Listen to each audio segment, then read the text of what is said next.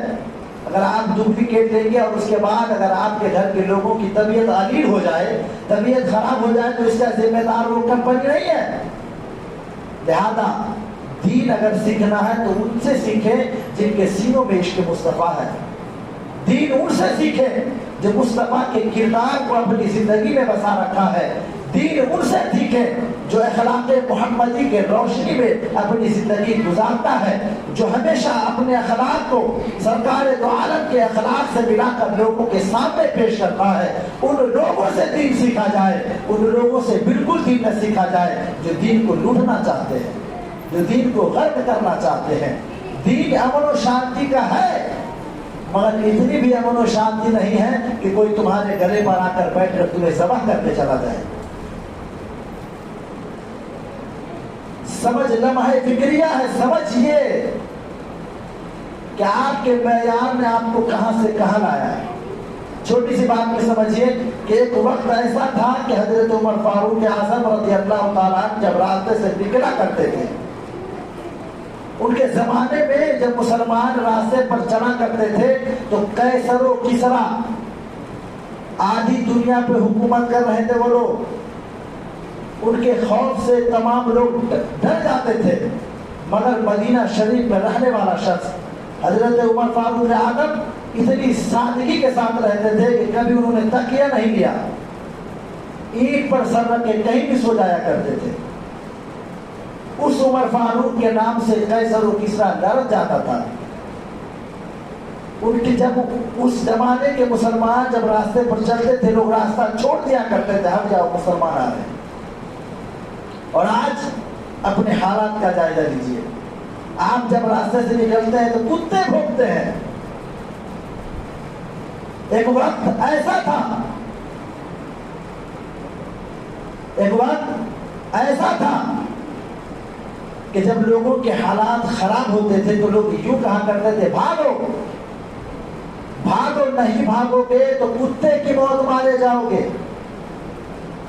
کہا جاتا تھا کہ نہیں، بھاگو یہاں سے ورنہ کتے کی موت مارے جاؤ گے۔ مگر آج کتا ہم لوگوں سے کہتا ہے کہ بھاگو ورنہ انسان کی موت مارے جاؤ گے۔ آج ہم کس دہانے پہ تھے اور کس دہانے پہ کھڑے ہو گئے ہیں۔ یہ تمام چیزیں اخلاق رسول صلی اللہ علیہ وسلم سے اوجھل ہونے کے لیے ہے۔ ہم نے سرکار کی کردار کو چھوڑا، دنیا ہمارے گردن پہ آ کر بیٹھی ہے۔ ہم نے رسول دو عالم کے سنت کو چھوڑا، ہم سرکار کی سنت اور تارک سنت بن گئے، سرکار کی سنت کو چھوڑ کر تارک سنت ہو گئے۔ تو آج ہماری قوم پر دنیا غالب آ گئی۔ آج اللہ رب العزت کا ارشاد ہے کہ تم ہی غالب رہو گے جب تک تمہارے سینوں میں نور ایمان ہوگا، جب تک تم مومن ہوگے، جب تک تم پکے مسلمان ہوگے، جب تک تم غالب رہو گے۔ اور آج اگر ہم مغلوب ہیں، آج ہم غالب ہیں، کہیں ہماری حکومت ہے نہیں ہے، تو یوں سمجھیے کہ آج ہم مغلوب ہیں تو ہمارے سینوں میں نور ایمان نہیں ہے۔ نور ایمان اگر ہمارے سینوں میں ہوتا، مصطفیٰ کریم کی عظمت کو ہم سمجھتے، ان کی رفعتوں کو سمجھتے، اور آج ہم کس دہانے پر آ گئے۔ میں نے چھوٹی سی بات بتا دی ہے، پہلے کیا کہا جاتا تھا؟ پہلے کتے کہتے تھے بھاگو، کتے کی موت مارے جاؤ گے۔ آج کیا کہتے ہیں؟ بھاگو ورنہ انسان کی موت مارے جاؤ گے۔ آج انسان کتوں سے زیادہ بے رحمی کے ساتھ مارے جا رہے ہیں، آج ہم کاٹے جا رہے ہیں۔ پریشان کن حالات ہیں۔ ان مناظر کا، ان حالات کا جائزہ لینے سے پہلے اپنے اپنے گریبان میں جھانکیے کہ ہم کس طور پہ تھے، کہاں تھے اور کہاں آ گئے۔ اللہ رب العزت کے بارگاہ میں دعا ہے کہ اللہ رب العزت ہمیں سمجھنے کی توفیق عطا فرمائے، عقل سلیم عطا فرمائے کہ نہ سمجھو گے تو مٹ جاؤ گے۔ اے ہندی مسلمانوں، تمہاری داستان تک کے نہ ہوگی داستانوں میں۔ پہلے تو لوگ مٹنے والوں کی بھی تاریخ لکھی جاتی تھی، مگر ایسے مٹائے جاؤ گے کہ لوگ تمہاری تاریخ تک لکھنا بھول جائیں گے، کیونکہ ہم نے اپنے بچوں کے ہاتھ میں قلم نہیں، موبائل اور لیپ ٹاپ دیا ہے۔ اور لیپ ٹاپ میں لکھنے کے بعد جب ایریز کریں گے نا ڈاٹا، ہر چیز اڑ جاتی ہے۔ صرف نہیں اڑنے والی چیز تاریخ کے 23 پنے ہیں جو وہ اڑائے نہیں جاتے، وہ تاریخ کے پنے ہیں۔ لہذا اپنے بچوں سے موبائل لے کر انہیں قلم دیا جائے کہ اگر یہ تاریخ میں 1-2 جملہ لکھ بھی دیا تو وہ تاریخ موجود رہے گی، اور اگر موبائل میں صفحہ کا صفحہ لکھ دیا، جی بی کا جی بی لکھ دیا، وہ مل سکتی ہے۔ لہذا ایسی تاریخ کے طرف آئیں جو زندہ اور جاوید رکھے، زندہ اور جاوید رہنے دے، آپ کو سلامتی کے ساتھ اس تاریخ میں بھی زندہ رہنے دے، اور اپنے حالت کو سدھاریے تاکہ اس حالات میں بھی آپ اچھے رہ سکیں، خوش فکر رہ سکیں، خوش اخلاق رہ سکیں۔ اللہ رب العزت ہم تمام لوگوں کو سمجھنے کی توفیق عطا فرمائے۔ وآخر دعوانا ان الحمدللہ رب العالمین۔ نماز سنت نہیں پڑھے، اس سنت کے لیے کھڑے ہو رہے ہیں، سنت